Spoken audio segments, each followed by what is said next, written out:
How can we help our client accept the parts of their life that they can't control? We often look at uncertainty as a problem that needs some kind of solution, but Dr. Kelly McGonigal sees it in a different way. Here she explains what's really behind our need for control and why it's so crucial to develop a deep sense of self. So when I think about uncertainty, I actually would not immediately think of it as being a problem to solve. To me, it seems like that is the default, that there's not too much we can be certain about. And anything that we think we're certain about will probably be surprised when we realize that actually that certainty was not true. And so when I think, well, when would uncertainty be a problem? I think that it becomes a problem when people are looking for not so much an experience of certainty, but a desire to control or a desire to avoid challenge to their own worldview or expectations. And when I think about, so how do you work with that? Because again, like I said, uncertainty is not a problem, and probably helping people move to the place where they don't view uncertainty as a problem is more useful than trying to help people achieve certainty. And I'll give an example that often comes up. I find that it's very common for people who show up in my classes or my workshops. They often are at the stage of their lives where they are parents of teenagers or young adults who are struggling. It's so common. It is almost, I don't even know if I can think of people I know professionally as students or even friends who haven't experienced some kind of major crisis when their child is in that stage, whether it's in recovery for addiction or an eating disorder, being treated for depression or anxiety, having to leave college after the first semester because they weren't able to fulfill the requirements. There's a lot of crisis happening for people who are this age, and a lot of parents who are trying to control the situation. And they desperately want to be able to do something that's going to take away their child's suffering. And so I find myself talking to a lot of parents who are living in that particular version of uncertainty, where there is real suffering or real crisis or real uncertainty about what the outcome is going to be, and a sense of paralysis about not being able to control it. And so I'll just give you a sense of the kind of things that I often talk about with them. And the first is to affirm their identity, the identity that feels like is being really challenged or threatened by this experience of uncertainty. And for them, that identity is being a caring parent, because often what they experience in this moment of uncertainty is a challenge to their value, their strengths as a parent. That if I were a good parent, this would not have happened. I would have been able to control my child's life in some way so that they didn't suffer, or they didn't fall down this hole, or they didn't end up experiencing this failure, or whatever the situation is. And so it's really important to actually affirm the identity that's challenged by whatever the experience is. And this goes not just for parenting, for this example, but in any situation where you start to feel out of control and yet you still deeply care.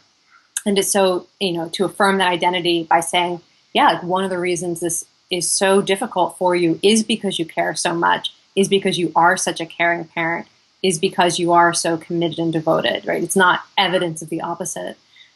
And to really take time to acknowledge what's difficult about it. Again, one of the things that causes people to seek control or certainty is wanting to avoid having to actually feel whatever the disappointment or the shame or the anger or the fear is, and to actually give people permission to articulate and be with and acknowledge what the pain is that is making them reach for, I should be able to control this. There must be something I can do to fix this. And to really have that kind of compassionate space. And then the third step is to shift people's focus from control to choice. I mentioned that when people are dealing with wanting things to be certain, they will tell you they want to be able to control it, or they feel out of control. And it's very common for people to suggest something like, well, let's think about what you can control. What do you have control over? And that's a step in the right direction-ish, right? It's sort of useful. But I think it's much more important rather than saying, what can you control, to ask the question, well, what can you choose in this situation? And I actually think that that's a different question. What do you want to bring to the situation? Who do you want to be in the situation? And people are more likely then to identify things like, well, what I want to choose in this situation is courage, or what I want to choose in this situation is putting my child first, or what I want to choose in this situation is reaching out for support, finding resources, as opposed to, well, what can you control? And then if you ask people, what can you control? People's minds are going to go in other directions. And I think that the last part of the sort of conversations that I have will help explain why this choice is so important. I think it's really important to bring to view a wise, compassionate perspective on things that you can't control. And there's a phrase, I alone am not the cause of this suffering, and I alone cannot resolve or cure the suffering. And that type of perspective is really important for people who are clinging to certainty or clinging to control. There is a kind of freedom that comes that allows you to re-engage with the situation and make choices that are consistent with your goals and your values and the relationships that matter to you. But I think it's really important to have a sense of surrender and a sense that you can do your best, but you can't do it all. And I think the situations that most often trigger this desire for certainty and control are the very ones that are bigger than self. And to be able to recognize that this is bigger than me is so critical.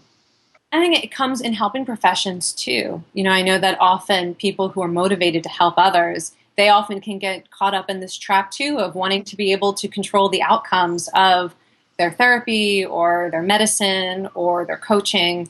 And this is really important for us as helping professionals to recognize too, that I alone am not the cause of this, and I alone am not going to be the solution to it.